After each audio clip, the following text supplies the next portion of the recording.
Hey guys, Brian here from freestylineeducation.com with step 6 in your 14 steps in becoming a better hair colorist. Today I wanted to tackle one of the more popular looks of the past few years, give you guys a couple of tricks, pointers, tips on how I've found success with it, and that is the ombre. It appears that this look isn't going anywhere, it's just going to change shapes and colors a little bit. So hopefully I can give you guys some tips and maybe a little bit better understanding on how you can find your favorite way to create the perfect ombre. My way that I like to do it is using a little something that they call forced perspective. It's an optical illusion that they use in everything from architecture to photography to basically trick the eye into not noticing a transition regarding depth. So I talked about it a little bit in the ombre video that we have on our site. I just wanted to go into it a little bit more to give you guys maybe a little bit better understanding. So here we go. I've got our model here. I chose to use one of the back quadrants just because I wanted a wider section so that you guys could see what I was talking about a little bit clearer. When you take your sections, you want to make sure they're, depending on the density, somewhere around an inch, because you'll notice I don't use anything in between. So doing something around an inch is going to keep it so that it has enough stability underneath it to keep from pressing too hard against the hair beneath it, thus causing bleeding. When you do this technique, you can use any kind of lightener you want. I suggest using a lightener that resists swelling.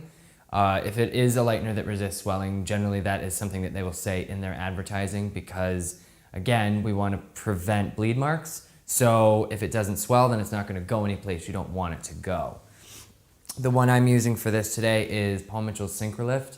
I like it because it keeps that wetter consistency throughout the duration of the application, and it also resists swelling. So I've got my section here. Now when I'm speaking about that forced perspective and creating that depth, this is where you need to start to look at it. Wherever you hold this section as you apply is where that hair is going to be blonde from that section down to the ends. If I wanted to create more of a stronger lightened effect, I would hold it up closer to the head because from here on out, that's going to be solid blonde. If I want a little bit more of that natural to play into it, then I'm going to come down a little bit further, and so on and so forth, to where if you just want the ends blonde with much more transition, then you're going to hold it much farther down in your section. So you get yourself a good, nice, firm grip there. Make sure the hair is nice and straight. If they have curly hair, you're going to do this a little bit different. You're going to do it the same way, just with much stronger, thicker sections.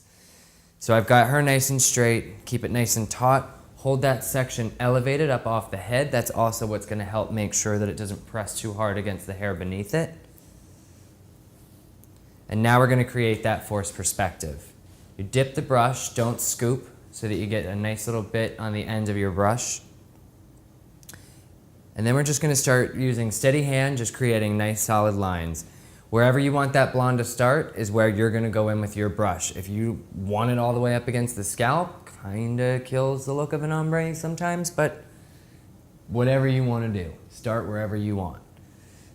So get plenty of lightener on my brush, start that line, and then just let the hair take the lightener off the brush.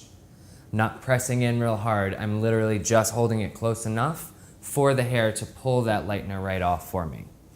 Coming to the other outside of the section there, same thing. Just let that nice solid line create. I'm not worrying about this yet because I want to create that forced perspective look before I worry about soaking the ends with the lightener. So now that I've got those two outsides, I'm going to come in the middle at about the same height and create a line down the center there. Now, this is what's going to take your ombre from looking like just a dip dye, put a ponytail in and soak it in bleach, and make it really start to look like something that's just a natural, beautiful fading. We're going to go in between these two lines now, but drop it down a little bit further. We're going to create that same nice straight line going down towards the end of the hair, and then come on the same side, do the same thing. Now you can see where we have these 5 separate lines, but they start to come together on their own here.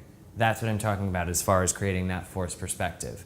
Because if you try to look at the negative space, the hair that we didn't just lighten, you've got your solid color up here, and as it travels down, there's less and less of it until all of a sudden now your lightener comes together.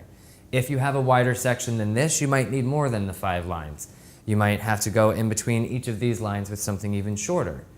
If you are dealing with a smaller section, say the front quadrants of the head, you might not be able to get all of those in there, so just do your best at creating those uneven but still mirrored lines throughout the section.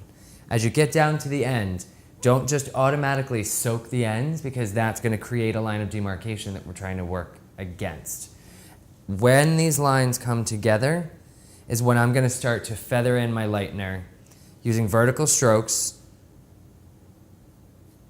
and it's just going to marry all of this together until you get down to the ends. We're going to use my trusty little paddle here to make sure that you get lightener all the way through to that end. And then you can see in here a little bit, because we held that section out and had a good density as far as the section goes, the lightener helps to just kind of make the section buckle, so it shouldn't press against the underside too hard. All right, so I hope that helps you guys out. If you have any questions or anything else you'd need clarified on Ombre or anything in general, be sure to visit us at freesaloneducation.com. Check out our Facebook page, Instagram, everything. We're here for you guys. So thank you, and I'll see you on the next step.